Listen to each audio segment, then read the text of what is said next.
Well, inspiration is a funny thing. You don't know, at least I don't have very easy ways to track the ideas that come into my brain. So this one just hit me like a ton of bricks one day. I was like, oh, I want to make a movie about music, about a band, and I want it to be about a father and a daughter. And I wanted to explore themes around that. So yeah, I just kind of went from that idea, that kind of germ of an idea, and rolled with it. Started working with Keegan DeWitt, who wrote all the songs for the film, and wrote it with Nick Offerman in mind, who was in my last film, The Hero. And that was all the inspiration that I needed. So this movie is all about love and connection in the creative process, and we just went for it. So I'm glad it worked out. Yeah, and I feel like it is an important time in everyone's life, when your kid's about to go to college, and then That's you right. have a dream, and you're kind of figuring things out, and Absolutely. it's relatable to a lot of people. I hope so. There's 3 generations of incredible actors in this film. You've got Kiersey Clemons and Sasha Lane representing what apparently they call the millennials.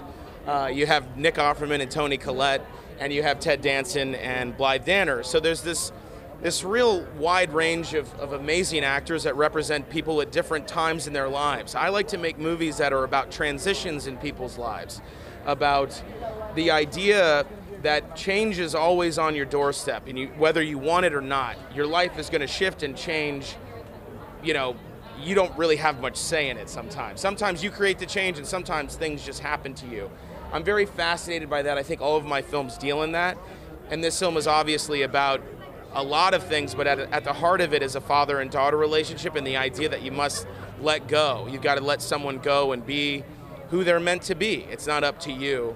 And I think that comes across. And I definitely want to make films that are relatable. So if people see this film and say, man, I connected to that, thank you for making it.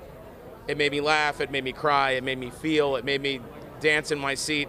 That's what we're after. So this film's already premiered at Sundance. Yeah. So you already kind of know how people kind of feel one way, at least from there. What are you hoping people here are going to get out of it? I mean, it's an unabashedly feel-good film in the best sense of the word. It doesn't come through that in a saccharine or sweet, overly sweet way, I should say. It comes through it in an honest, grounded, authentic way.